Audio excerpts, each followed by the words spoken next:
This is the story of a kingdom where the king and queen are poisoned by an evil person. The only cure for this poison can be found on a mysterious island where a magical water called the Water of Life exists. But this water is guarded by a dangerous monster. Let's begin this thrilling tale. The story starts with a mysterious voice telling us about a palace called Soria Moria, located at the edge of the world. This palace is entirely made of gold. Beneath it lies a magical glacier whose drops collect in a vessel. This water can cure any disease, hence it is called the Water of Life. Many have ventured to find this palace and acquire the water, but none have ever returned. Now we meet Espen and his brothers, who work as woodcutters in the forest. A young boy working with them accidentally fells a tree in the wrong direction, narrowly missing their boss. The angry boss fires the boy. Espen and his brothers defend the boy, leading the boss to fire them all in a fit of rage. They return home and tell their father about the incident. Their father scolds them for quitting their jobs. Just then, a royal procession arrives. A royal servant informs them that it's the princess's 19th birthday and they are invited to the celebration. The three brothers happily get ready and head to the party.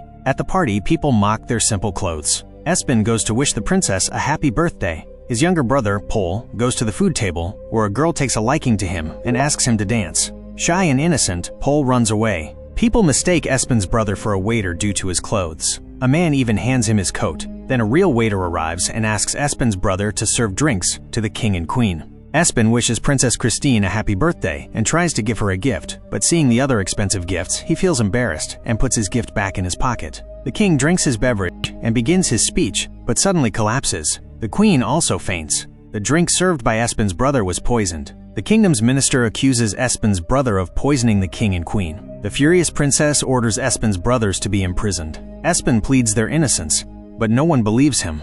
At night, the royal physician informs the princess that her parents have been poisoned and are in a coma, with little chance of recovery. Espen meets the princess and tells her about Soria Moria and the Water of Life. The royal physician dismisses it as a myth, but Espen convinces her that it's real and can save her parents. The princess decides to go with Espen to find the water. The waiter who had asked Espen's brother to serve the drinks meets with a group of people at a bar. He informs them that the king and queen are in a coma, but the princess is going after the Water of Life. Actually, these people want to kill the king and queen and take over the kingdom. They decide to follow the princess. Then one of them poisons and kills the waiter. Espen and the princess wander through the forest, unable to find Soria Moria. A squirrel leads them to a witch's house. The witch's nose is stuck in a table. Espen helps her and asks about Soria Moria. The witch reveals that only one person has ever returned alive from Soria Moria. He lives in a cave behind the mountains and can guide them. However, there's a monster near the cave who will try to mislead them, so they must not listen to him. The witch gives Espen magical flying shoes. Espen and the princess set off for the cave. Meanwhile, the girl who liked Pole visits him in prison with a cake. Pole's brother finds a comb and a spoon inside the cake. He keeps the spoon. The princess and Espen hear a terrifying sound in the forest. The princess's guards run away in fear. But Kristin and Espen continue. They stop to rest. Kristin falls asleep and starts snoring loudly. Espen puts grass in his ears. Suddenly, they hear the sound of a violin. Mesmerized by the music, Kristin starts walking towards the sound. Espen follows her and sees a monster playing the violin. Espen brings Kristin back to her senses. They have reached the cave the witch mentioned. The monster stops them and challenges Espen to a violin-playing competition. If Espen loses, the monster will kill them both. Espen accepts the challenge. The monster plays the violin first, and its music makes Kristin faint again. Now it's Espen's turn. He plays terribly, forcing the monster to cover its ears. Then Espen smashes the violin on the monster's head and escapes with Kristin. They find a vial with a liquid in it. Kristin explains that it can revive unconscious people. They see a house in the distance. An old man is chopping wood outside the house. Espen asks him if he is the one who returned alive from Soria Moria. The man sends them inside. Inside, they find another old man. Espen asks him the same question, but he too sends them further inside. This happens several times. Each time they meet an older, smaller man. Finally, they encounter a tiny, ancient man. He tells them that he drank the Water of Life, but now he is too old and has forgotten the way. However, he wrote about Soria Moria in his diary. Espen reads the diary. They come out of the house and find themselves surrounded by the same group of people who poisoned the king and queen. They capture Espen and Kristin. Kristin asks them who they are. Their leader reveals that she poisoned the king and queen. Kristin asks who ordered her to do so. The leader reveals that it was the kingdom's trusted minister. The leader orders her men to kill Espen and Kristin. Kristin cleverly hides a knife in her sleeve. The leader's men take them outside. They start arguing about who will kill them. Kristin uses the knife to cut the ropes. They both start running. The group surrounds them again. Kristin plays the magical violin. Hearing the music, they all become mesmerized and start dancing. Espen and Kristin escape.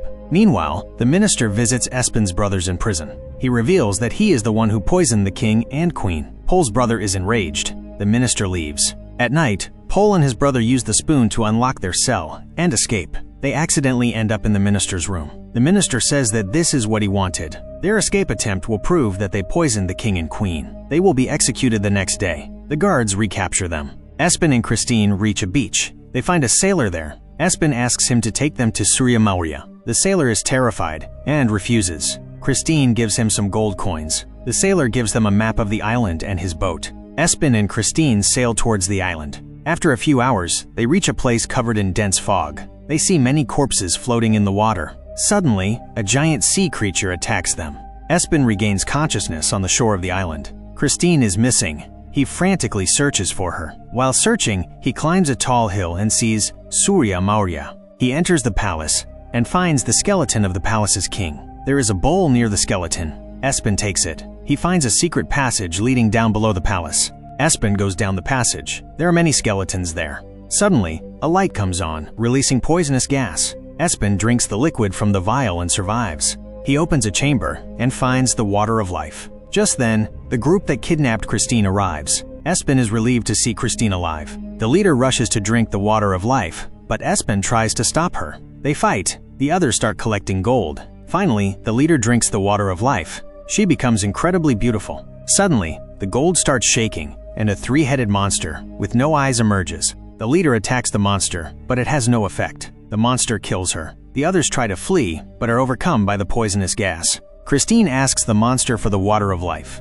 The monster demands something in return. Espen gives him the bowl he found near the king's skeleton, which turns out to be the monster's eyes. Happy to have his eyes back, the monster allows Kristin to take the water of life. Espen and Kristin use the magical shoes to fly away. Back in the kingdom, Pol and his brother are about to be executed when Espen arrives. He tells everyone that the minister is the real culprit, but no one believes him. The minister tries to kill Espen too. Just then, the king and queen arrive. Kristin had given them the water of life. The king now knows about the minister's treachery. The minister tries to blame Espen and his brothers, but the king orders him to be arrested. Espen gives Kristin his gift. Kristin tells her parents that Espen saved them and that she wants to marry him. This time, the king agrees. Pol also marries the maid who liked him. Kristin and Espen live happily ever after.